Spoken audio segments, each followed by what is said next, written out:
Hello बच्चों। तो अब बेटा हम इसमें एमएम मॉडल के बारे में बात करेंगे और MM model net operating income approach को ही सपोर्ट करता है और उसके बारे में अपने कुछ आर्गूमेंट्स देता है। तो हम देखते हैं कि एमएम मॉडल क्या है, इसकी थ्योरी क्या है और फिर इस पर क्वेश्चन किस तरीके के बनते हैं। देखिए सर, तो MM model provides behavioral justification to support net operating income approach। Net operating income approach को सपोर्ट करने के लिए बिहेवियर जस्टिफिकेशन प्रोवाइड करता है। बेटे बिहेवियर किसका? इन्वेस्टर का। यह अप्रोच बताती है कि इन्वेस्टर किस तरीके से बिहेव करते हैं और इन्वेस्टर के बिहेवियर की वजह से ही जो कैपिटल स्ट्रक्चर है वो मैटर नहीं करता और नेट ऑपरेटिंग इनकम अप्रोच की बात बिल्कुल सही है, ऐसा एमएम मॉडल का कहना है। ठीक है सर। इट स्टेट्स दैट, इस मॉडल का कहना है, और सर ये इसका मेन क्या स्टेटमेंट है, इन परफेक्ट कैपिटल मार्केट, अगर परफेक्ट कैपिटल मार्केट है, इन परफेक्ट कैपिटल मार्केट। अब बड़े परफेक्ट कैपिटल मार्केट का क्या मतलब है, इसके बारे में भी हम अभी आगे बात करेंगे। Where there are no taxes, there are no taxes and no transaction cost, there are no taxes and no transaction cost। in perfect capital market in which there are no taxes and no transaction cost, it is completely irrelevant how a firm arrange its capital fund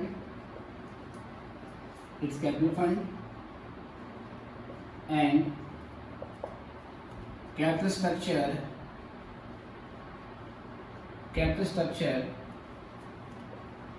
does not affect overall cost of capital, जिसको मैंने short में क्या लिख दिया बेटा, KO, and value of fund, जिसको short में क्या लिख रहा हूँ, VF। तो जो बात नेट ऑपरेटिंग इनकम अप्रोच ने कही थी वही बात यहाँ पर एमएम मॉडल ने बोली है, बट उसने थोड़ा इसको टेक्निकल टर्म दे दिया। शब्द यूज किया है परफेक्ट कैपिटल मार्केट, ये मैंने 2 बार लिख दिया बेटा, एक बार काट देते हैं इसको। परफेक्ट कैपिटल मार्केट, सबसे पहले ये परफेक्ट कैपिटल मार्केट क्या होती है? तो इकोनॉमिक्स में आपने परफेक्ट कंपटीशन मार्केट के बारे में पढ़ा होगा, अगर याद नहीं है तो थोड़ा सा याद आपको मैं दिला देता हूँ। परफेक्ट कंपटीशन मार्केट ऐसी मार्केट होती थी जिसमें सब कुछ परफेक्ट होता था। सब कुछ परफेक्ट होने का क्या मतलब है? जिसमें किसी भी तरीके के डिफ्रेंशिएशन का कोई स्कोप ही नहीं होता। क्यों नहीं होता? क्योंकि परफेक्ट कंपटीशन मार्केट में सभी फर्म होमोजीनियस गुड्स बेचती थी। सभी बायर के पास, सभी सेलर्स के पास परफेक्ट इंफॉर्मेशन होती थी रिगार्डिंग मार्केट प्राइस। उस मार्केट में कोई एडवर्टाइजमेंट या सेलिंग कॉस्ट नहीं होती थी, उस मार्केट में कोई ट्रांसपोर्टेशन कॉस्ट नहीं होती थी। तो ऐसी कोई भी चीज़ जो किसी तरीके का डिफ्रेंशिएशन क्रिएट कर दे वो परफेक्ट कंपटीशन मार्केट में नहीं होता था। सेम ऐसा ही यहाँ पर यूज किया गया है, जिसको हम परफेक्ट कैपिटल मार्केट बोलें। परफेक्ट कैपिटल मार्केट कहने का ये मतलब है, एक तो सर किसी तरीके के टैक्सेस नहीं है, आपको जो भी इनकम मिलती है थ्रू शेयर्स और डिवेंचर्स उस पर किसी तरीके का टैक्स आपको देना नहीं है। कोई ट्रांजैक्शन कॉस्ट नहीं है, मतलब एक कंपनी के शेयर्स बेच के दूसरी कंपनी के शेयर्स अगर परचेज करते हो तो इसमें कोई ट्रांजैक्शन कॉस्ट नहीं होती, मतलब किसी तरीके का ब्रोकरेज आपको शेयर की परचेज सेल पे देने की जरूरत नहीं है, ऐसा इसमें एज्यूम किया गया है।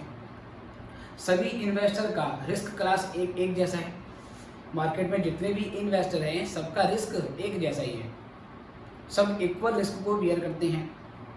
मार्केट में सभी बायर के पास कंप्लीट इन्फॉर्मेशन है, ऐसा कोई छुपा हुआ ज्ञान नहीं है, ऐसा कोई छुपी हुई नॉलेज नहीं है, कोई ऐसी छुपी हुई इन्फॉर्मेशन नहीं है कि जो एक बायर के पास है और दूसरे बायर के पास नहीं है।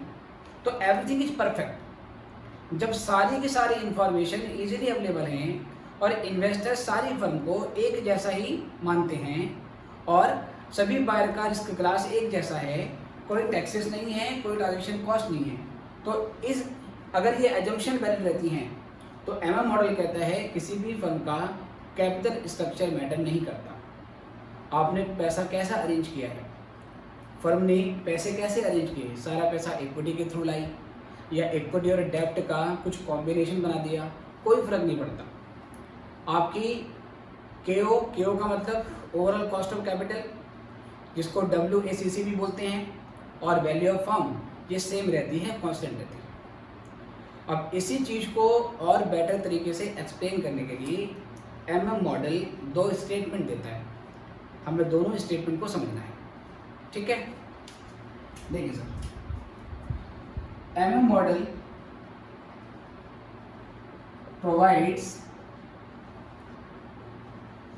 टू प्रोपोजिशन, जिसे बेटा हम स्टेटमेंट बोल सकते हैं।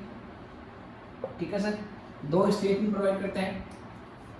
MM model provides two propositions, जिसको हम किस नाम से जानते हैं सर, इसमें एक है हमारी प्रोपोजिशन 1।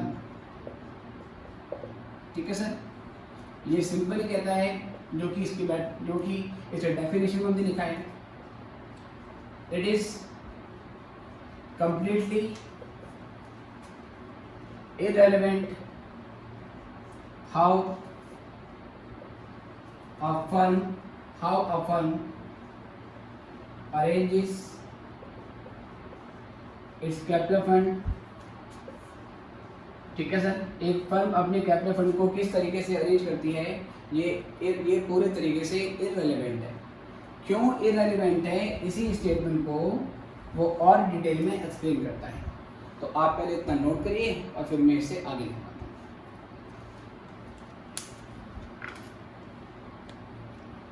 ठीक है, तो बेटा मैं इसको मिटा देता हूँ और जो प्रोपोजिशन 1 है, ठीक है, PROPOSI प्रोपोजिशन 1 है, इसको हम और बेटर तरीके से एक्सप्लेन करते हैं।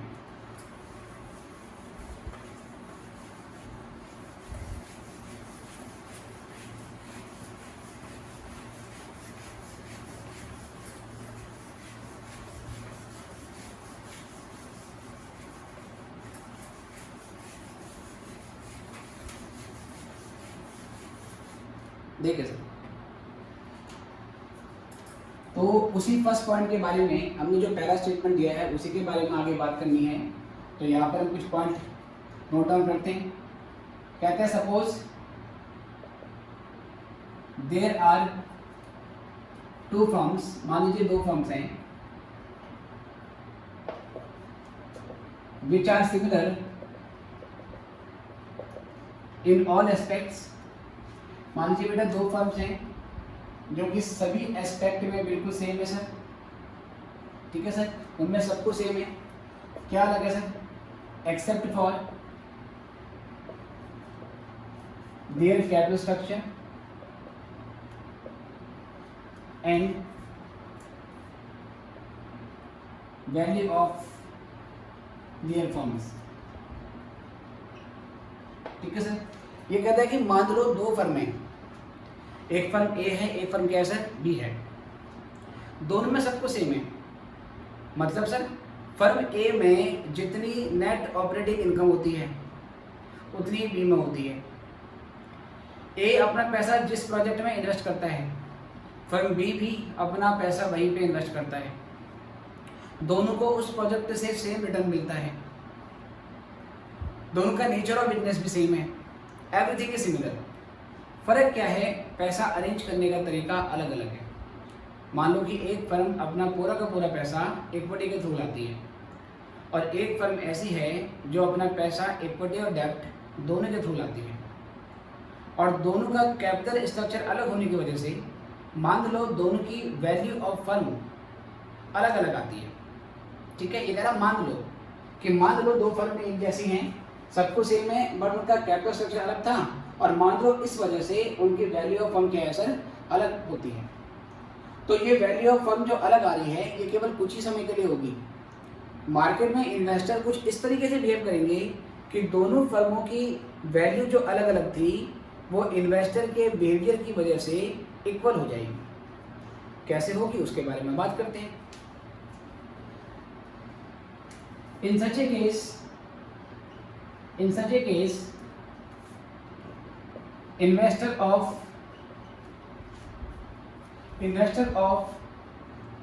overvalued firm, ऐसे इन्वेस्टर जिन्होंने ऐसी फर्म में पैसा इन्वेस्ट कर रखा है जिसकी वैल्यू ज़्यादा है, उसको मैंने ओवरवैल्यूड फर्म बोला है। Investor of overvalued firm will sell their share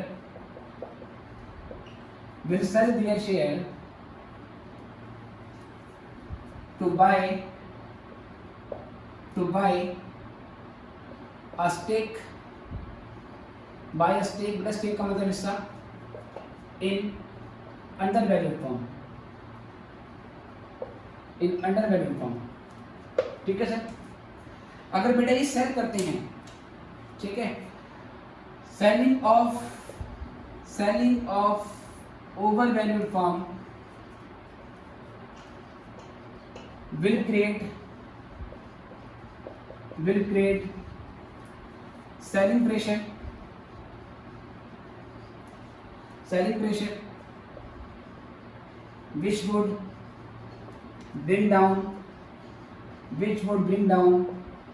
which would bring down market price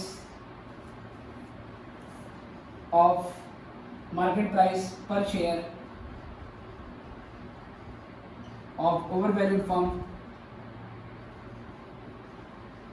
overvalued firm and buying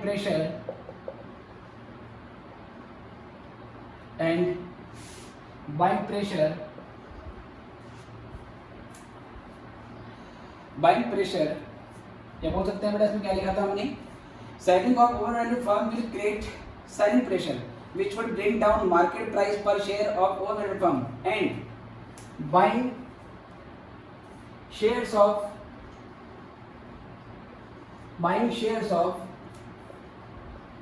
undervalued firm will create buying pressure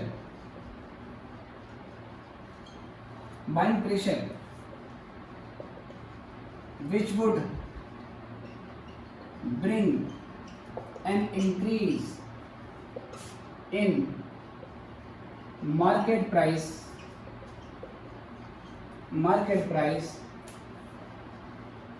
per share of undervalued firm ठीक है। This process will continue, और sir ये process चलती रहेगी। This process will continue until market value of both firms will become equal to each other, ठीक है बेटे। तो बेटे एक बड़ा सा पैराग्राफ लिख दिया, इसको समझना है आपने, क्योंकि एमएम मॉडल की थ्योरी पेपर में आ जाती है और कई बार बोल देता है कि एमएम मॉडल की प्रोपोजिशन 1 को एक्सप्लेन करिए। मैंने लिख दिया है, आप लोग आराम से इसको नोट करेंगे। एक बार ज़रा मैं इसको समझाने की कोशिश करता हूँ कि अल्टीमेटली इसमें कहा क्या जा रहा है। इसमें ये बोला जा रहा है, सपोज मान लो दो फर्म है, एक फर्म ए है एक फर्म बी है, सब कुछ सेम है, बस दोनों का कैपिटल स्ट्रक्चर अलग अलग है, और मान लो इसी वजह से दोनों की वैल्यू ऑफ फर्म भी अलग अलग आती है। सपोज मान लो कि आपने फर्म ए में कुछ शेयर्स इन्वेस्ट कर रखे हैं, कुछ पैसा लगा रखा है, जिसकी आज मार्केट वैल्यू 100 रुपये की है। मतलब अगर आज आप अपना होल्डिंग मार्केट में बेच देते हो, फर्म ए में जो आपकी होल्डिंग है उसको आप बेच देते हो, तो आपको उसके ऊपर 100 रुपये की इनकम मिल जाएगी, आपको उसके बदले 100 रुपये मिल जाएंगे।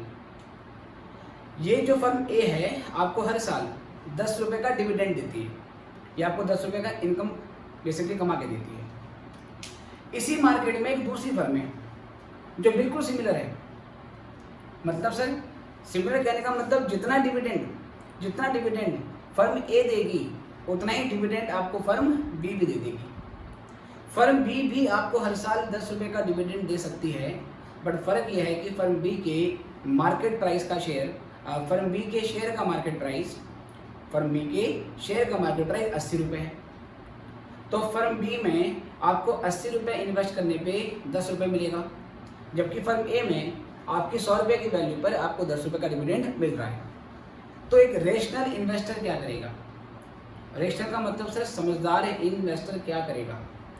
वो फर्म ए में अपना शेयर बेच देगा, फर्म ए के उसने जो शेयर्स खरीदे थे उसको बेच देगा, जिसके बदले 100 रुपये की इनकम आएगी। वो उस 100 रुपये में से 80 रुपये क्या कर देगा? उस 100 में से वो 80 रुपये फर्म बी में इन्वेस्ट कर देगा, जहाँ से उसको 10 रुपये का डिविडेंड मिलेगा। तो 10 रुपये का डिविडेंड पहले भी मिल रहा था, 10 रुपये का डिविडेंड अभी भी मिल रहा है। फ़र्क क्या हुआ? उसके पास 20 रुपये बच जाएंगे। उस 20 रुपये को वो किसी और जगह इन्वेस्ट कर सकता है और इनकम कमा सकता है। तो जैसे ही मार्केट में ये खबर फैलेगी कि फर्म ए ओवर वैल्यूड है, फर्म बी अंडर वैल्यूड है, तो मार्केट में सभी इन्वेस्टर इसी तरीके का बिहेव करने लगेंगे। हर कोई फर्म ए के शेयर बेचने स्टार्ट कर देगा।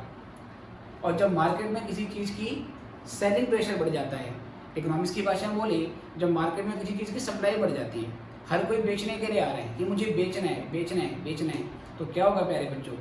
सेलिंग प्रेशर होने की वजह से, सप्लाई बढ़ने की वजह से प्राइस डाउन आ जाएगा। Everybody will start buying shares of firm B. जब हर कोई फर्म बी के शेयर्स को परचेज करने जाएगा तो फर्म बी के शेयर्स के प्राइस में बाइंग प्रेशर आएगा, जहाँ से क्या होगा बेटा? फर्म बी के शेयर्स का मार्केट प्राइस बढ़ने लगेगा। तो फर्म ए का मार्केट प्राइस ज़्यादा था और फर्म बी का कम था, लेकिन फर्म ए में सेलिंग प्रेशर लगेगा और फर्म बी में बाइंग प्रेशर लगेगा। तो होगा क्या? यहाँ सेलिंग प्रेशर होने की वजह से ये प्राइस कमाने लगेगा और यहाँ बाइंग प्रेशर की बिकॉज ऑफ बाइंग प्रेशर ये बढ़ने लगेगा। और सर ये नीचे आएगा और ये बढ़ेगा, और ये तब तक होता रहेगा जब तक कि दोनों आपस में इक्वल ना हो जाए। तो अगर मार्केट में कभी भी कोई अपॉर्चुनिटी अराइज होती है, उस अपॉर्चुनिटी को रेशनल इन्वेस्टर इमीडिएटली एक्सप्लॉइट कर लेंगे और सर ये सिचुएशन बहुत ही शॉर्ट लिव्ड होगी और बहुत ही जल्दी मार्केट बैलेंस हो जाएगी। ऐसा ही अगर आपको याद हो, हम परफेक्ट कंपटीशन मार्केट में इकोनॉमिक्स में पढ़ते थे कि लाइक अगर मार्केट में एबनॉर्मल प्रॉफिट होगा तो एबनॉर्मल प्रॉफिट होने की वजह से नई फर्में मार्केट में एंटर करेगी और नई फर्मों के एंटर करने की वजह से कंपटीशन बढ़ेगा और कंपटीशन बढ़ने की वजह से क्या हो जाएगा बेटा? एबनॉर्मल प्रॉफिट एलिमिनेट हो जाएगा। सेम चीज़ यहाँ पर हमने लगा दी है और इसको हमने क्या कर दिया है? शेयर्स में कन्वर्ट कर दिया। ठीक है sir? This process of selling and buying of shares in one company to other is known as arbitrage। बेटे इस प्रोसेस को हम आर्बिट्रेज की प्रोसेस बोलते हैं। ठीक है सर?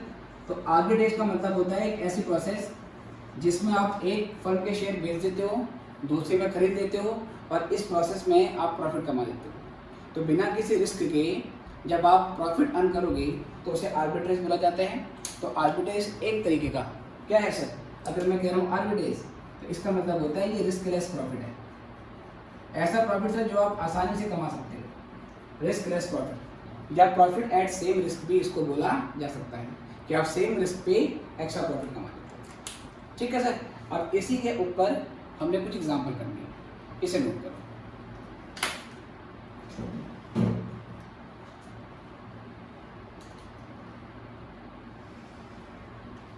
चलिए बच्चों, तो अब क्वेश्चन करते हैं इसके ऊपर।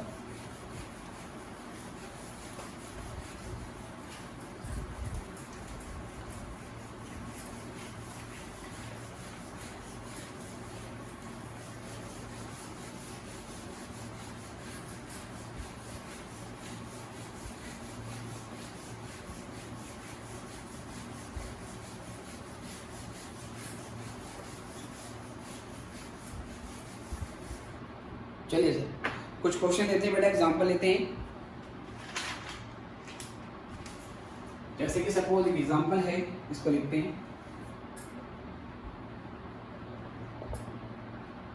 ठीक है सर, एक फर्म ए है जिसको हम अनलीवर्ड फर्म बोल रहे हैं। अनलीवर्ड फर्म ऐसी फर्म होती है जिसके कैपिटल स्ट्रक्चर में डेप्थ नहीं होता, राइट। एक ऐसी फर्म जिसके कैपिटल स्ट्रक्चर में डेप्थ नहीं होगा, मतलब 100% इक्विटी होगी, उसको हम क्या बोलेंगे, अनलीवर्ड फर्म बोलेंगे। एक हमारे पास फर्म बी है जिसको हम लीवर्ड फर्म बोलेंगे। लीवर्ड फर्म वो फर्म होती है जिसके कैपिटल स्ट्रक्चर में डेप्थ होगा, राइट। ये शब्द आपको सर यूज करने हैं। लीवर्ड का मतलब होता है रिस्क और अनलीवर्ड का मतलब रिस्क नहीं है। तो रिस्क मतलब फाइनेंशियल रिस्क की बात हो रही है। फाइनेंशियल रिस्क उसी फर्म में होता है जिस फर्म के कैपिटल स्ट्रक्चर में डेप्थ होता है। दोनों का नेट ऑपरेटिंग इनकम सेम है। से इसका अमाउंट है 10,000 और यहाँ भी क्या है sir, 10,000। Cost of equity sir यहाँ पर 10% है और मान लीजिए यहाँ पर 11.67% है। ठीक है सर, अलग अलग क्यों है, क्योंकि सर जिस फर्म में डेप्थ होगा, डेप्थ बढ़ने की वजह से रिस्क बढ़ जाता है, इसके इक्विटी की जो एक्सपेक्टेशन है, जो कॉस्ट है, वो बढ़ जाती है। ये हमने यहाँ पे लिया। उसके बाद बेटे डेप्थ की बात करें अगर, इसमें डेप्थ नहीं है, इसके क्या नाम था इसका, अनलीवर्ड फर्म।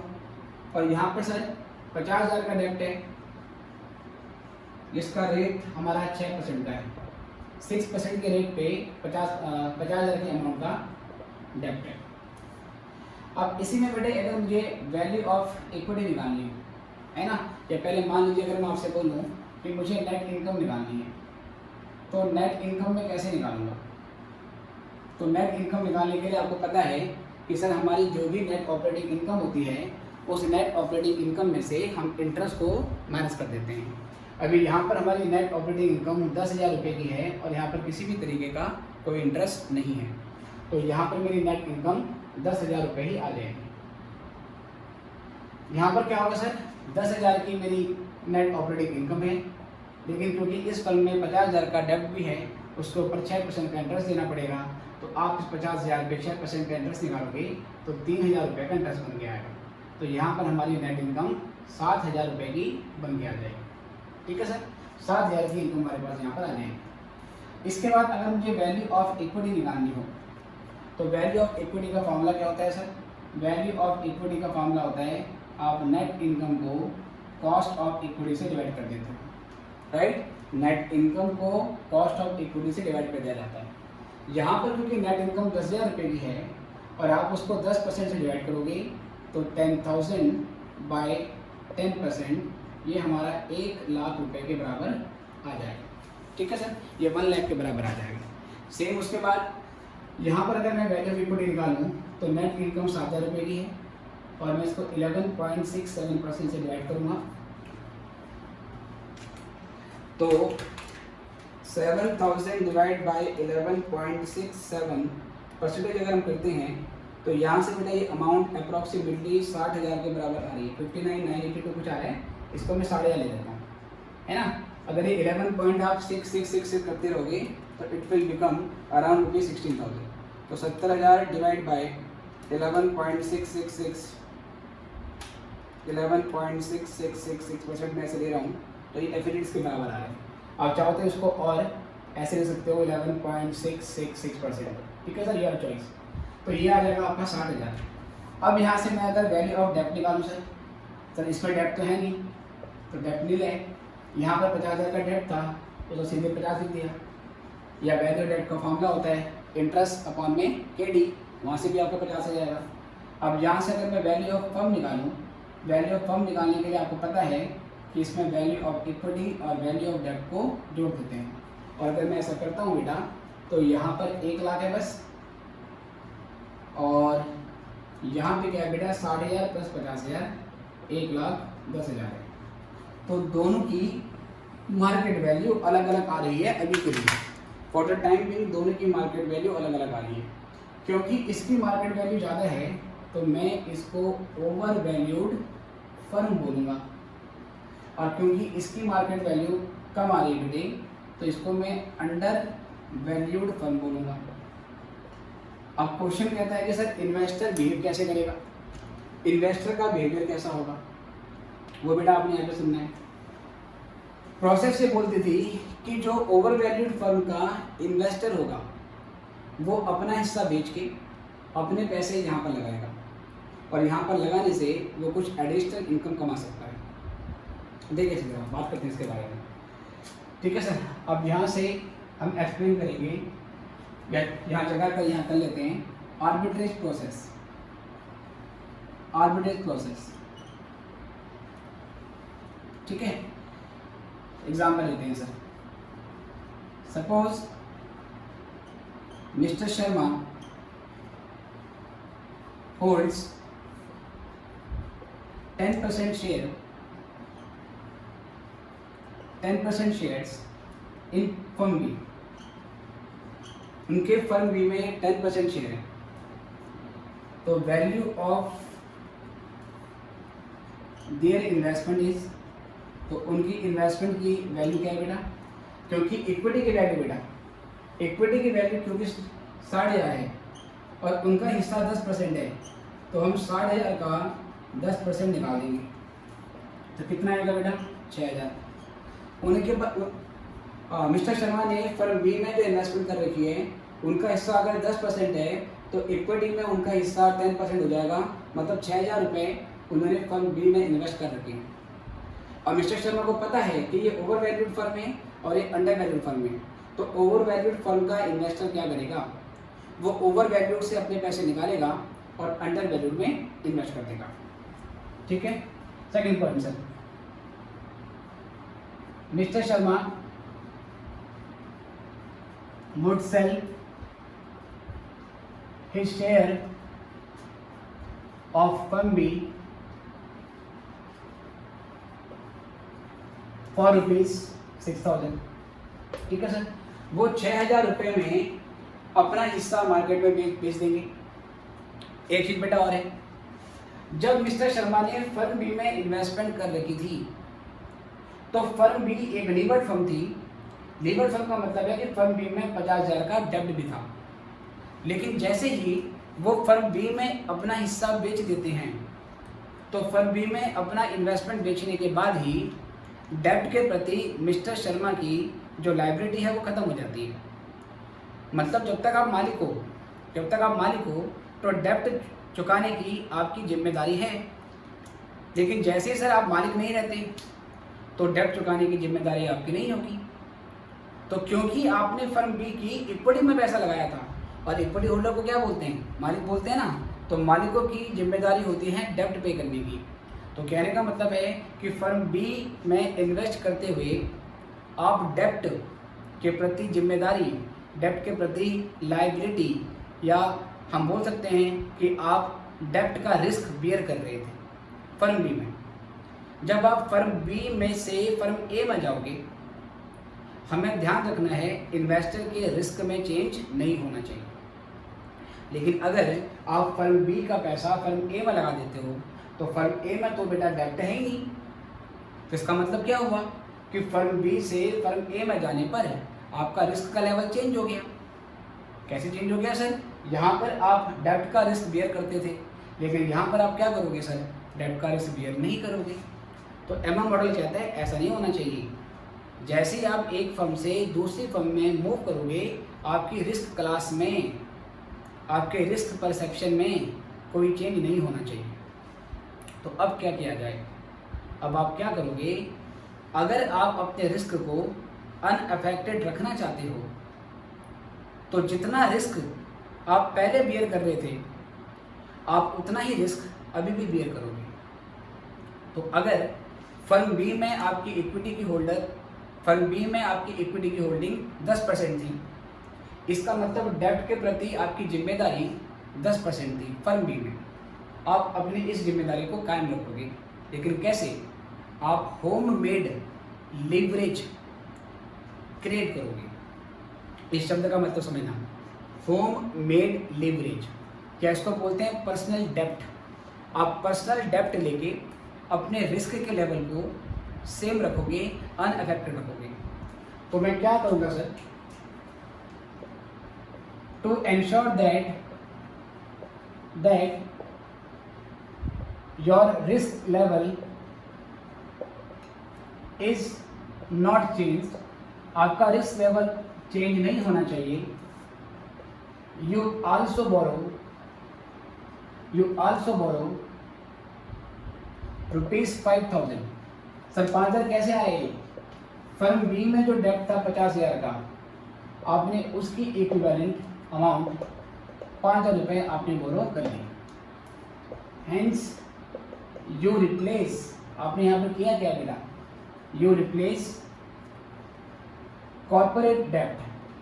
पहले फर्म बी में आपने पैसा लगा रखा था, तो यहाँ पर 50,000 का डेब्ट था जिसको कॉर्पोरेट डेब्ट बोला था। लेकिन जैसे आप फर्म बी से फर्म ए में जाते हो, आप कॉर्पोरेट डेब्ट के प्रति अपनी जिम्मेदारी छोड़ देते हो, जिससे आपका रिस्क लेवल घट जाता है। और रिस्क के लेवल को रिस्टोर करने के लिए आप क्या करते हो? विद होम मेड लीवरेज, इसको होम मेड लीवरेज बोलते हैं, या इसी को पर्सनल डेब्ट बोला जाता है। ठीक है sir. Your total funds are, आपके सर टोटल फंड कितने हो गए? देखिए सर, 6,000 रुपये आपको मिले थे अपने शेयर बेचने से, और 5,000 रुपये के आपने सर बोरो भी करिए, है ना सर। और जो 5,000 रुपये आपने बोरो करे सर, वो किस रेट पे बोरो किए होंगे? उसका रेट ऑफ इंटरेस्ट भी सेम होना चाहिए। तो यहाँ पर कॉस्ट ऑफ डेब्ट कितनी थी बेटा? 6% थी। तो आप जो ये नए 5,000 रुपये बोरो कर रहे हो ना, ये 5,000 रुपये भी आप 6% पे ही फॉलो करोगे। बेटे 5,000 कैसे आया? क्या है बस समझ में आ गई? 50,000 के डेब्ट फर्म बी में थी, उसका 10%, क्योंकि आपकी फर्म बी में होल्डिंग 10% थी, तो मालिक होने के नाते डेब्ट के प्रति आपकी जिम्मेदारी भी 10% होगी। जिस हिसाब से आपकी इक्विटी का प्रोपोर्शन होता है, उसी हिसाब से सर आपकी लायबिलिटी भी डिसाइड होती है। It is natural. अगर मान लो अंबानी के पास रिलायंस कंपनी के 90% शेयर है, और बाकी के जो 10% शेयर है वो आपके पास हैं, और अंबानी कहता है कि डेब्ट के प्रति मेरी कोई जिम्मेदारी नहीं है, कल को कंपनी बंद होती है तो मैं तो पैसे नहीं दूंगा डेब्ट के, इनसे आके ले लेना। तो क्या ऐसा होगा सर? नहीं होगा। वट एवर डेब्ट इज टेकन बाय रिलायंस, उसको पे ऑफ करने का 90% जिम्मेदारी अंबानी का है, और उसका 10% आपका है। तो क्योंकि जब आप इस कंपनी में थे तो इस डेब्ट में आपका 10% हिस्सा था। जैसे आप अपना हिस्सा बेच देते हो शेयर्स में, आपका लीवरेज हट जाता है, आपकी लायबिलिटी घट जाती है। लेकिन एमओ मॉडल कहता है रिस्क क्लास सेम रखना है, तो आप कॉर्पोरेट डेब्ट को पर्सनल डेब्ट से रिप्लेस कर लोगे। इसका मतलब आप इक्विवेलेंट अमाउंट बोरो कर लोगे। तो यहाँ से सर आपने क्या करा? 5,000 रुपये पर्सनली बोरो कर लिया, सेम रेट ऑफ इंटरेस्ट पे। आपके फंड हो गए 6,000 प्लस 5,000, कितना? आपके पास ये अमाउंट कुल मिला के 11,000 की आ गई है। अब आप क्या करोगे सर? ये 11,000 रुपये आप इन्वेस्ट कर दोगे फर्म ए में। ये 11,000 रुपये आप फर्म ए में क्या करोगे सर? इन्वेस्ट कर दोगे। Now buy 10% stake in firm A. यहाँ पर अगर आपका हिस्सा 10% था, तो यहाँ पर भी आप 10% हिस्सा ही परचेज करोगे। बट क्योंकि फर्म ए की मार्केट वैल्यू 1 लाख रुपए है, और एक फर्म ए की इक्विटी की वैल्यू है, क्योंकि इसमें डेब्ट नहीं था। अगर आपको फर्म ए में 10% हिस्सा खरीदना है, तो आपको इक्विटी का 10% हिस्सा बाय करना पड़ेगा। ठीक है। It will cost you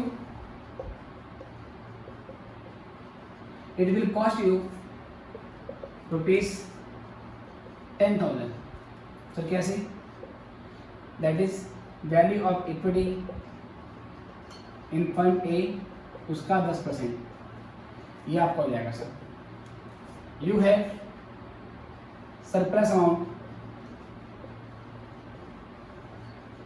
of ₹1,000। आपके पास 11,000 थे, लेकिन आपने 10% हिस्सा परचेज करने के लिए 10,000 रुपये यहाँ पे खर्च किए, 1,000 रुपये अभी भी क्या आपके पास बचा हुआ है। अब हम कंपेयर करेंगे कि जब आप फर्म ए में थे, जब आप फर्म बी में थे, तो आपको अपनी इन्वेस्टमेंट पे कितना रिटर्न मिल रहा था, और जब आप फर्म ए में चले जाते हो तो अब आपका रिटर्न कितना हो जाता है। इसको अब हम कंपेयर करने वाले हैं। ठीक है बेटे, इतना नोट कर लो पहले। ये बहुत ही टेक्निकल चीज़ है बेटा, इसकी अगर ये समझ में आ गया तो क्वेश्चन बहुत छोटा सा होता है, और वैसे मॉड्यूल में इसके ऊपर क्वेश्चन नहीं दे रखा, सेमी इंटर के मॉड्यूल में नहीं है, लेकिन थ्योरी है, पार्ट ऑफ सिलेबस है, तो ऐसा नहीं है कि पेपर में नहीं आएगा, ये क्वेश्चन पेपर में आ सकता है सर। ठीक है, क्योंकि सीए के एग्ज़ाम में है, सीएस वालों के भी एग्ज़ाम में है, उनके बुक में भी गिवन है, लेकिन आपके में पता नहीं कि गलती से इस तरीके का इसके ऊपर क्वेश्चन दिया नहीं है। ऑल दो पार्ट ऑफ सिलेबस है, करना है हमें, तो आप ये लिखें और अभी आगे देखते हैं कि कैसे मिस्टर शर्मा फ़ायदा उसका परचेज कर लेते हैं। ठीक है सर, देखते हैं।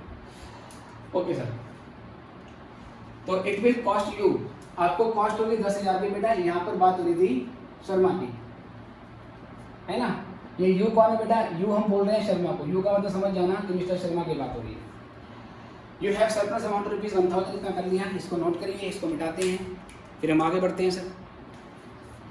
तो आई गेस ये आपने नोट कर लिया है, और इसको मैं मिटा देता हूँ, इसी में आगे करते हैं सर। पॉइंट नंबर 4,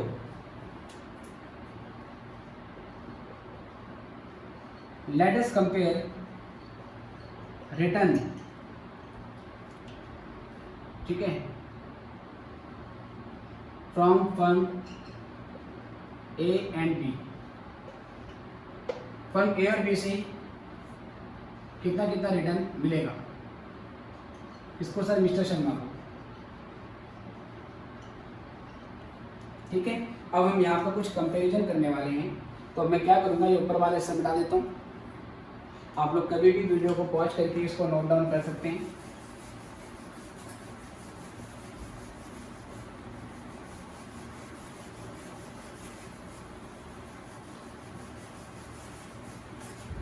देखिए सर, तो अब यहाँ पर हम कंपेयर कर रहे हैं return form firm A and return from firm B. आपको दोनों से कितना कितना रिटर्न मिलेगा। तो पहले आपको ध्यान रखना है सर, नेट इनकम इस फर्म की कितनी थी। फर्म ए में आपकी जो नेट इनकम आई थी वो आई है कितने की बेटी, 10,000 रुपये की। यहाँ आई थी सर 7,000 की। उसके अलावा सर जो इंटरेस्ट था, इंटरेस्ट है यहाँ पर कुछ भी नहीं है। और यहाँ पर क्या था बेटा कि आपको यहाँ पे इंटरेस्ट बियर करना पड़ता था 3,000 रुपये का, लेकिन ये 7,000 रुपये में आपका इंटरेस्ट का एलिमेंट पहले से क्या बेटा माइनस है। तो अभी के हम क्या करते हैं सर, इंटरेस्ट को इग्नोर कर देते हैं, क्योंकि मैंने एनओआई नहीं लिखा है, एनआई लिखा है। एनआई इंटरेस्ट एक्सपेंस लेस करने के बाद ही आती है। अब यहाँ पे सर अगर मैं रिटर्न निकालूँ, रिटर्न एट 10%, यहाँ पर आपको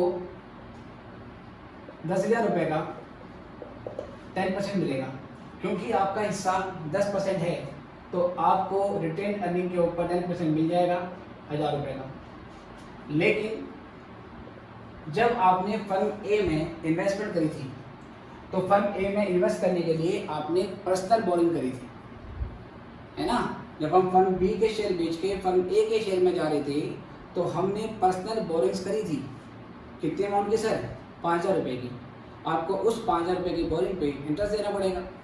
तो लेस करेंगे यहाँ से इंटरेस्ट ऑन पर्सनल बोरिंग्स।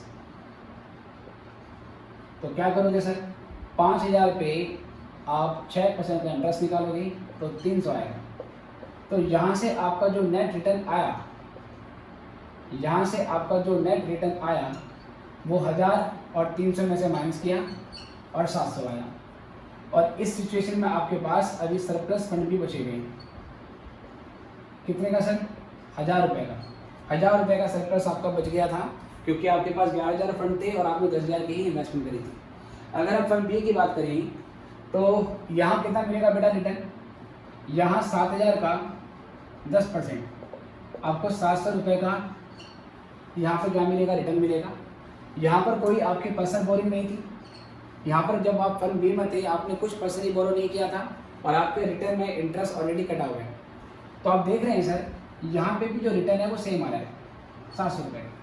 अब आप पूछोगे कि सर जब फर्म बी में था तब भी उसको 700 रुपये का रिटर्न मिलता था और अभी वो फर्म ए में है तो अभी क्या हो रहा है सर, उसको 700 रुपये का रिटर्न मिल रहा है। सर अल्टीमेटली फ़ायदा क्या हुआ? फ़ायदा ये हुआ है प्यारे बच्चों कि जब वो फर्म ए में इन्वेस्ट करता है उसके पास 1000 रुपये का सरप्लस फंड बच जाता है। वो उसी 1000 रुपये के सरप्लस फंड को और इन्वेस्ट कर सकता है। मान लीजिए वो इन्हीं 1000 रुपये से फर्म ए के एक्स्ट्रा इक्विटी शेयर खरीद सकता है और उन एक्स्ट्रा इक्विटी शेयर पर उसको एक्स्ट्रा इनकम मिलेगी, या वो इस 1000 रुपये को कंज्यूम भी कर सकता है। जो भी है उसकी सिचुएशन बेटर हो जाती है पहले के मुकाबले।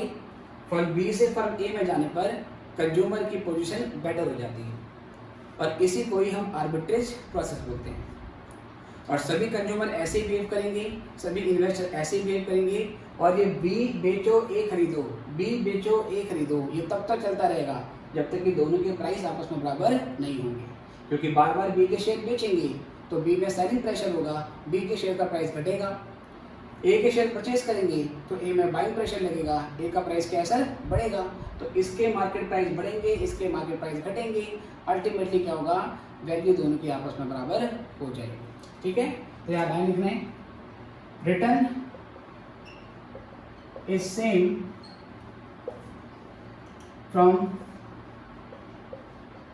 Both firms but in case of return from firm A, Mr. Sharma has surplus funds of rupees 1000 which can be used to make additional investment, जिसको वो एडिशनल इन्वेस्टमेंट के लिए यूटिलाइज कर सकता है, या सर वो उसे कंजप्शन भी कर सकता है। पर क्योंकि सर यहाँ पर अभी इन्वेस्टर की बात हो रही है तो हम अभी इन्वेस्टमेंट ही लिख देते हैं, यहाँ पर हम कंजप्शन की बात अभी नहीं करते हैं। Which can be use to make addition in investment which will yield additional return. और ऐसा करने से क्या होगा बेटा, जो रिटर्न है वो एडिशनली आपको मिल जाएगा। तो ये सारा प्रोसेस हमने एक्सप्लेन कर दिया कि अगर मार्केट वैल्यू अलग अलग होगी और कैपिटल स्ट्रक्चर अलग अलग होगा तो इन्वेस्टर को अपॉर्चुनिटी मिलेगी आर्बिट्रेज प्रोसेस की, रिस्क लेस प्रॉफिट को कमाने की, और सभी इन्वेस्टर उसके थ्रू अपनी पोजीशन को बेटर करेंगे। और ये जब तक चलता रहेगा जब तक कि दोनों फर्म की वैल्यू आपस में इक्वल नहीं हो जाए। ठीक है सर, इसको नोट कर लेना है। इस पर एक एग्जाम्पल बेटा और देखेंगे, इसकी थ्योरी बहुत इंपॉर्टेंट है और ऐसा क्वेश्चन बुक में नहीं दिया पर आ सकता है। तो मैं दोनों तरीके के क्वेश्चन आपको करवा रहा हूँ। दोनों कौन से हो गए सर, एक जब हमने बी बेचा और ए खरीदा, मतलब लीवर्ड फर्म का बेचा और अनलीवर्ड का खरीदा, और अगली सिचुएशन ये होगी जब हम अनलीवर्ड का बेचेंगे और बी का क्या करेंगे सर, परचेज करेंगे। तो उसकी एक्सप्लेनेशन देने में थोड़ा सा चेंज आ जाता है, बाकी हो गया ऐसे। इसको नोट करो फिर आगे देखते हैं।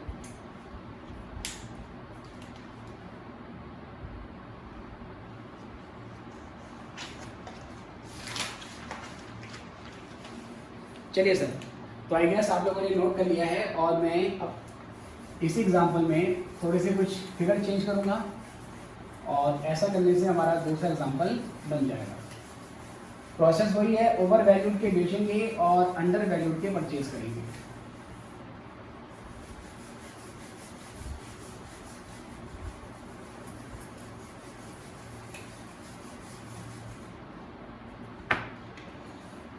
चलिए सर, लेट अस सी। अगला क्वेश्चन ऐसा है, एनओआई दोनों का सेम है, 10,000, के 10% है और अब की बार फर्म बी का जो के है वो 17.5% है। ठीक है, बाकी डेट मिला बेटा ये 50,000 है, सब कुछ सेम है।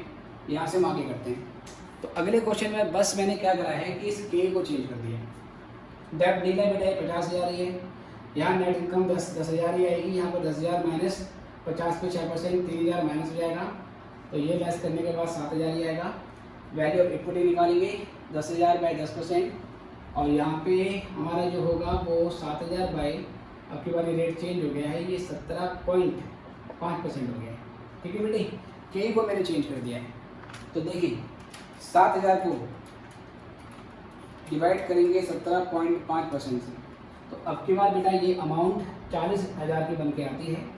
डेप्ट यहाँ पर नहीं है और यहाँ पर 50,000 है, ये 1 लाख ही आएगा। और अब वैल्यू ऑफ इक्विटी और वैल्यू ऑफ डेप्ट इसको जोड़ के आएगा 90,000। तो यहाँ फर्म की वैल्यू 90,000 आ रही है, यहाँ 1 लाख आ रही है। तो अब की बार ये क्या हो गया सर, ये ओवर वैल्यूड हो गया है, ये फर्म ओवर वैल्यूड है। और ये क्या हो गया बच्चों, ये अंडर वैल्यूड है, ये अंडर वैल्यूड है। ऑलराइट सर, एक बार पूरा डेटा फिर से देख लेंगे। बस मैंने ये 17.5% चेंज किया है और पूरा क्वेश्चन चेंज हो गया यहाँ से। This firm has become over valued and this has become under valued. The underlying principle is same कि sell shares of over valued firms and buy share of under valued firm. तो आप पहले इसको देखें, इसको नोट करें, फिर मैं इसको बेटा आगे करता हूँ। चलिए सर, आई गेस आप किसी भी टाइम इसको पॉज करके नोट कर सकते हैं। देखो बेटे, अब यहाँ से आर्बिट्रेज प्रोसेस को एक्सप्लेन करते हैं। Suppose you have 10% stake in over valued firm A. Firm A में आपका बेटा जो शेयर है, सपोज मान लीजिए वो 10% है। तो क्योंकि सर जब मैं होल्डिंग की बात करूंगा तो I am talking about the equity only, हम इक्विटी के बारे में बात कर रहे हैं, तो सर ये 1 लाख हो गया। ठीक है, अब आप क्या करोगे, value of your equity holding is, value of your equity holding is, ठीक है सर, आपकी इक्विटी की बेटा होल्डिंग क्या है, आपकी इक्विटी की होल्डिंग हो जाएगी value of equity of firm A, और उसका 10% निकाल देंगे। तो 1 लाख का अगर मैं 10% निकालता हूँ तो यहाँ से 10,000 की अमाउंट आपके पास आ जाएगी, 10,000 की अमाउंट आपके पास यहाँ से आ जाती है। ठीक है सर, अब आप क्या करोगे, 10,000 रुपये में अपने शेयर आप बेच दोगे। सेल योर शेयर्स, ठीक है, सेल योर शेयर्स या sell your stake in firm A for ₹10,000 and invest it to buy 10% stake in firm B। तो ओवर वैल्यूड से बेचा और यहाँ पर क्या करेंगे सर, इन्वेस्ट करेंगे। कितना कॉस्ट पड़ेगा आपको, इट विल कॉस्ट यू कितना, value of equity in firm B और उसका 10%। यहाँ पर बेटा जो इक्विटी की वैल्यू आई है वो आई है 40,000, और 40,000 का अगर आप 10% निकालते हैं तो 4,000 आपकी इन्वेस्टमेंट की वैल्यू आती है। फर्म ए में अपने शेयर बेचने से आपके पास 10,000 रुपये आए थे, और जब आप 10% हिस्सा फर्म बी में खरीदते हो तो वो आपको 4,000 रुपये में मिल जाएगा। 6,000 रुपये अभी भी आपके पास बचेंगे। लेकिन एक चीज़ और है, जब भी हम एक फर्म से दूसरे फर्म में मूव करेंगे, हमें ध्यान रखना है हमारे रिस्क के लेवल में, रिस्क परसेप्शन में कोई चेंज नहीं आना चाहिए। और अगर ऐसा होता है तो आपको सर कॉर्पोरेट डेब्ट को रिप्लेस करना पड़ेगा होम मेड डेब्ट से।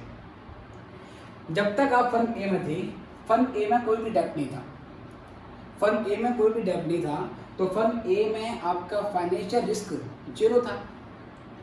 लेकिन जैसे ही आप फर्म बी में इन्वेस्ट करते हो तो फर्म बी में इन्वेस्ट करने से आप एक्सपोज हो जाते हो फाइनेंशियल रिस्क के प्रति, तो आपका जो रिस्क का लेवल है वो फर्म बी में बढ़ जाता है। अब बढ़े हुए रिस्क को आपने वापस कम करना है सर, घटाएंगे कैसे? क्या करोगे आप फर्म बी के 10% डिवेंचर भी खरीद लोगे। इसको ध्यान से सुनना, आप फर्म बी के 10% डिवेंचर भी खरीद लोगे। सर कहने का मतलब फर्म बी के डेट की वैल्यू 50,000 है, मैंने कहा 50,000 रुपये का 10% 5,000 रुपये, 5,000 रुपये में फर्म बी के डिवेंचर खरीद लो।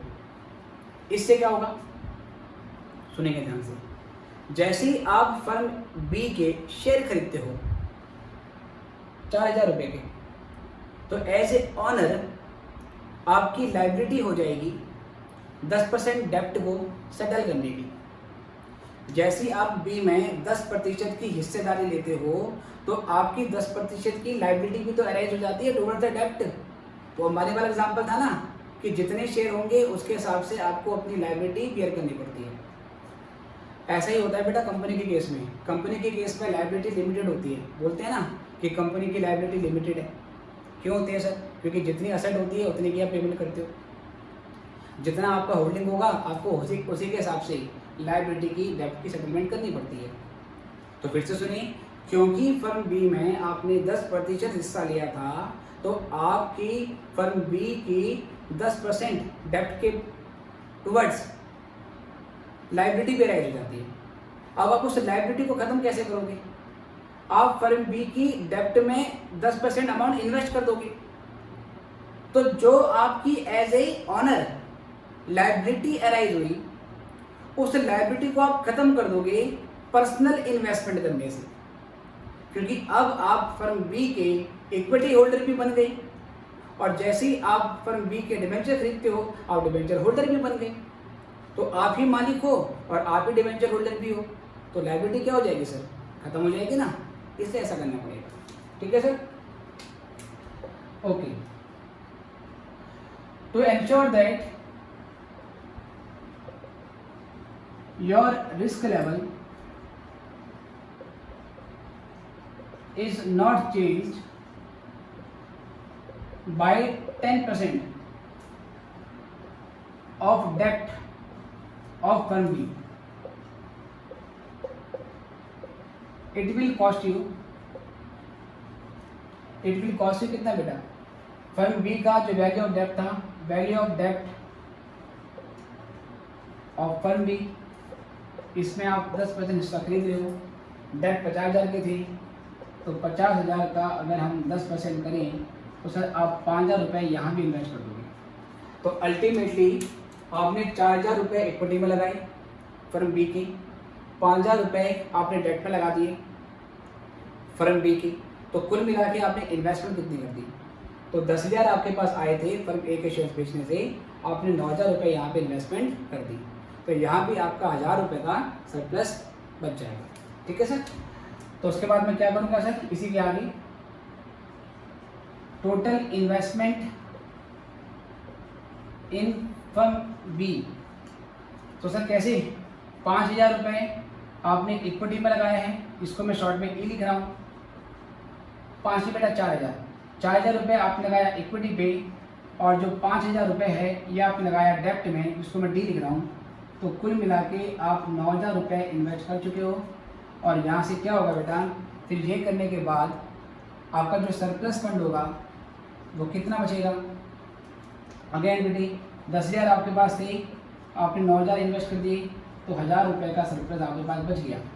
अब हम क्या करेंगे सर, रिटर्न कैलकुलेट करेंगे कि फर्म ए में थे तो रिटर्न कितना मिलता था, फर्म बी में है तो रिटर्न कितना मिलेगा। इसको नोट करें फिर आगे बढ़ते हैं।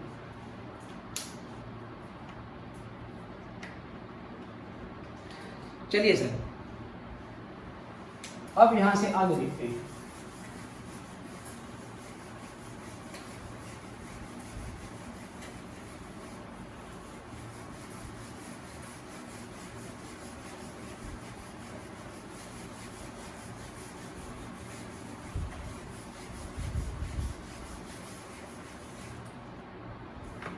अब हम यहाँ पर कंपैरिजन करेंगे। ठीक है, आई गेस से मेरा पॉइंट नंबर कौन सा होगा बेटा? 3 होगा ये पॉइंट नंबर 3। अब कंपेरिजन करेंगे हम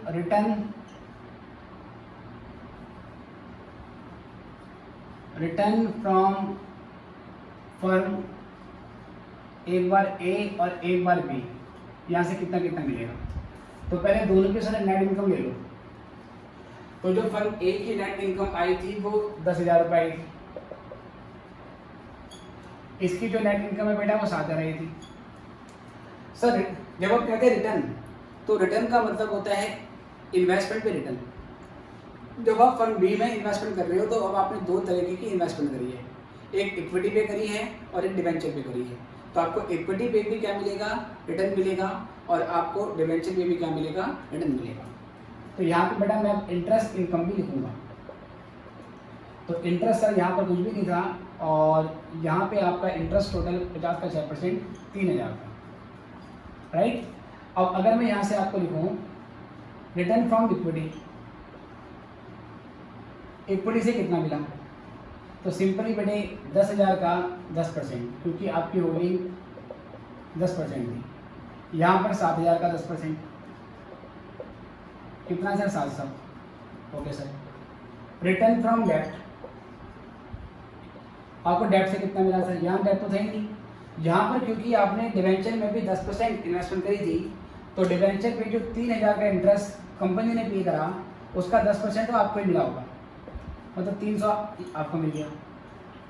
अल्टीमेटली सर जो टोटल रिटर्न है वो कितना आया, मैं जोड़ दूंगा। यहाँ इन दोनों को जोड़ देते हैं तो सर 1,000 का आता है, यहाँ इन दोनों को जोड़ देते हैं 1,000 का आता है। रिटर्न दोनों जगह सेम है सर, लेकिन बेटे सरप्लस फंड की बात तो देखो, यहाँ पर कोई सरप्लस फंड नहीं है, यहाँ पर आपके पास 1,000 रुपये बचे थे, क्योंकि 4,000 इक्विटी में लगाया था, 5,000 डेट में लगाया था, टोटल इन्वेस्टमेंट 9,000 रुपये की हुई थी, जबकि फर्म ए के शेयर बेचने से आपको 10,000 रुपये मिले थे, तो 1,000 रुपये आपके पास फिर भी बच गया है।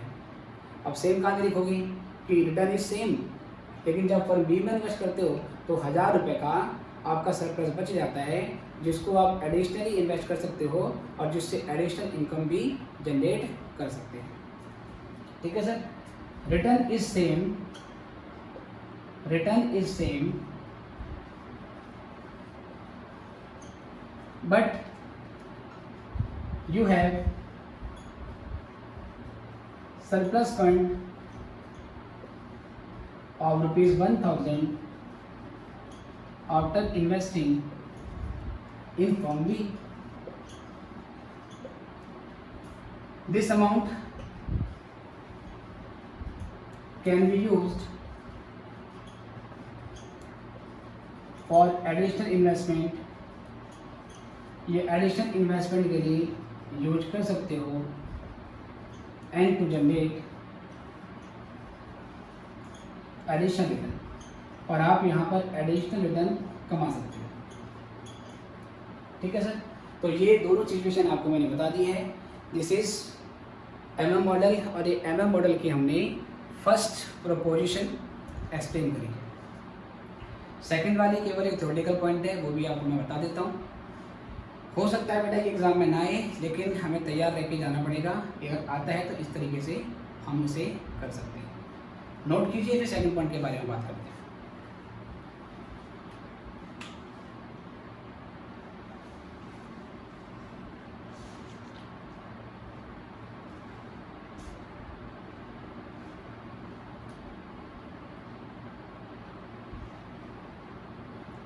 चलिए सर, तो आगे बढ़ते हैं। MM मॉडल का फर्स्ट पॉइंट हमने डिस्कस कर लिया है, उसकी थ्योरी और उसका प्रैक्टिकल एग्जांपल ये हमने कर लिया है।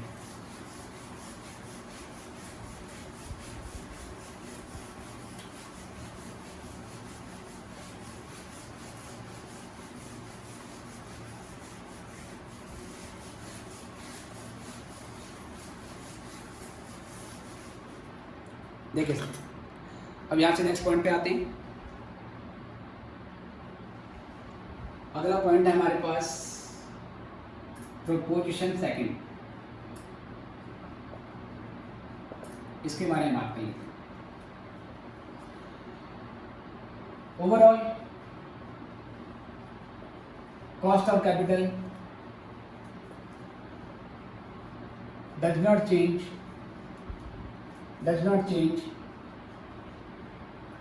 because rise in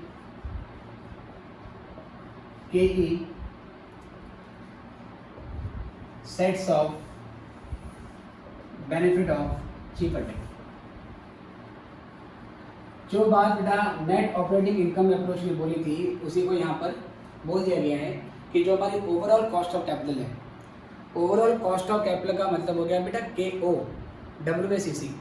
कहता है WACC सेम रहेगा, क्योंकि अगर आप अपने कैपिटल स्ट्रक्चर में डेप्ट बढ़ा देते हो तो डेप्ट के बढ़ने से के ही बढ़ जाती है, और डेप्ट चीपर होता है लेकिन के ही महंगी होती जाती है, तो चीपर डेप्ट से जो बेनिफिट होता है उसको के ही एलिमिनेट कर देता है, इसलिए हमारी के ओ पे कोई फर्क नहीं पड़ता। ठीक है सर। रिस्पॉन्स ऑफ के ई with respect to increased proportion of debt can be understood from the following equation।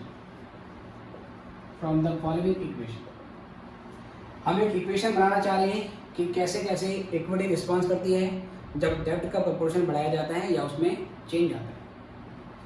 हम सभी जानते हैं, हमने पहले पढ़ा है, अगर हमें केओ निकालनी होगी बेटा, केओ का मतलब weighted average cost of capital, इसका निकालने का फॉर्मूला होता है हम के लेते हैं और value of equity upon value of fund ले लेते हैं, मतलब इक्विटी का प्रोपोर्शन ले लेते हैं वैल्यू ऑफ फंड में। राइट सर, ये हमने पढ़ा हुआ है, इस चैप्टर में भी पढ़ा है और जो कॉस्ट ऑफ कैपिटल है उसमें भी हमने पहले पढ़ा है। इसी में फिर हम प्लस कर देंगे केडी और वैल्यू ऑफ डेप्ट और फिर यहाँ से क्या करेंगे सर, वैल्यू ऑफ फंड। ठीक है, थोड़ा सा मैं क्या कर रहा हूँ बेटा, इस इक्वेशन को मैं कर रहा हूँ अरेंज कैसे कर रहा हूँ, मैं इस पोर्शन को इधर ला के माइनस कर देता हूँ। तो मैं इस इक्वेशन को ऐसे लिख सकता हूँ कि के ई वी अपॉन में V F equal to K O minus K D V D by V F. समझ रहे हो ना, ये वाला सेगमेंट यहाँ के माइनस हो गया, तो this become equals to this minus this, वही किया मैंने, बस ये वाला पोर्शन मैंने यहाँ लिख दिया और ये यहाँ के माइनस हो गया। अब मैं इस वाले पोर्शन को यहाँ जाके मल्टीप्लाई कर रहा हूँ। अगर ये वाला पोर्शन यहाँ जाके मल्टीप्लाई होगा, ये पोर्शन यहाँ जाके मल्टीप्लाई होगा तो दोनों से होगा और उल्टा हो जाएगा। उल्टा होने का मतलब है सर, ये वैल्यू ऑफ फंड ऊपर आ जाएगा, वैल्यू ऑफ इक्विटी नीचे आ जाएगा, माइनस ये K D V D by V F ऐसे रहेगा, ये यहाँ से आया तो उल्टा होगा, तो ये वी एफ होगा और बी हो जाएगा। ठीक है प्यारे बच्चों, इसमें इससे ये कैंसिल हो जाएगा। और देखो सर, जो वैल्यू ऑफ फर्म है, ये जो ऊपर बेटा वैल्यू ऑफ फर्म है, इसको मैं ब्रेक कर सकता हूँ value of equity, value of equity plus value of डेप्ट।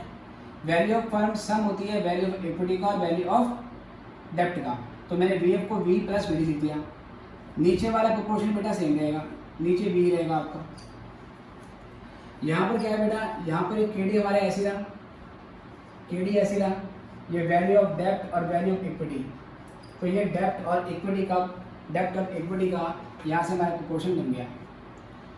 और बेटा अगर मैं इसको सिंप्लीफाई करूँ, के ओ मैंने क्या करा, अब सेपरेट कर दिया, एक बार वी ई अपॉन में वी ई लिखा और एक बार वी डी अपॉन में वी लिखा। ठीक है सर, ये एक बार इसके अपॉन में, एक बार इसके अपॉन में, यहाँ से फिर ये के डी ऐसी रहा और ये वैल्यू ऑफ डेप्ट और ये वैल्यू ऑफ इक्विटी। ठीक है सर, देखते रहना, मैं एक डेरिवेशन करवा रहा हूँ, आप घबराएं ना, चाहे तो सीधे फाइनल आंसर का भी रट्टा मार सकते हैं, दैट इज योर चॉइस। ठीक है, मैं आपको लॉजिक दे रहा हूँ बस।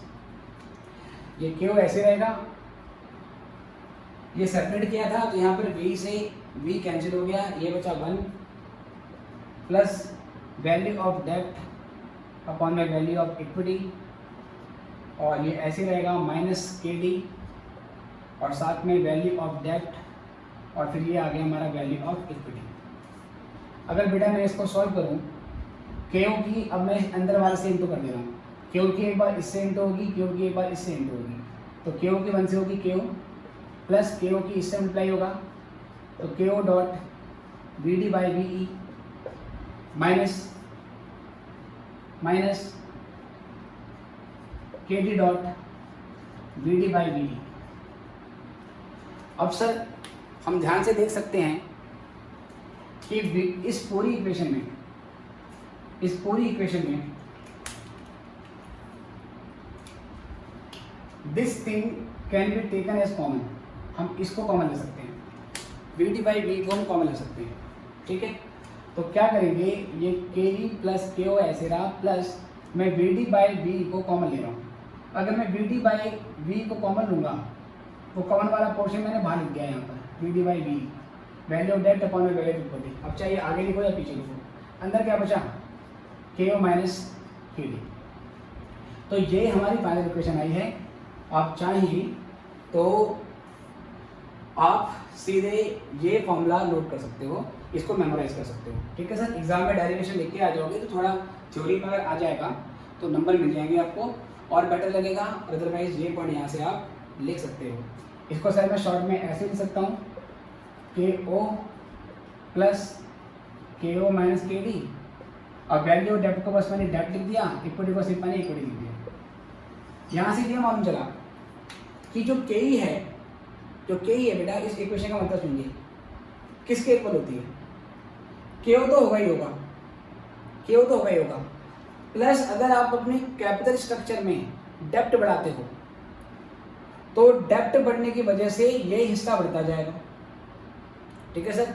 अगर हम अपने कैपिटल स्ट्रक्चर में डेब्ट का प्रोपोर्शन बढ़ाते जाते हैं, इस D को बढ़ाते जाते हैं, तो D बढ़ने की वजह से इस पूरे फ्रैक्शन की वैल्यू बढ़ जाएगी, और वो जो वैल्यू बढ़ेगी वो KO में प्लस होगी, तो अल्टीमेटली आपका KE भी क्या आएगा सर, ज़्यादा जाएगा। ओके सर, तो सेकंड प्रोपोजिशन में इतना ही है, ये स्टेटमेंट है। उसके बाद फिर लिखना है रिस्पॉन्स ऑफ KE, ये KE का रिस्पॉन्स निकाल रहे हैं with respect to increase proportion of डेब्ट can be understood from the following equation. तो आप पहले क्या लिखोगे, पहले ये इक्वेशन लिख देना, फिर ये इक्वेशन लिखने के बाद नेक्स्ट लाइन में सीधे ये इक्वेशन लिख देना। डेरिवेशन लिख सकते हो बेटा तो अच्छी बात है, अदरवाइज ये लिखने के बाद आप सीधे ये इक्वेशन लिख देना और बता दोगे कि सर रिस्पॉन्स इक्विटी इस तरीके से चेंज होती है under the MM model, right. इसको नोट करते हैं, फिर हम आगे बढ़ते हैं। इस पर क्वेश्चन नहीं बनेगा कोई, this is only a theory point, केवल थ्योरी पॉइंट के लिए आएगा कि KE कैसे चेंज होती है, न्यूमेरिकल इसके ऊपर नहीं बनेगा।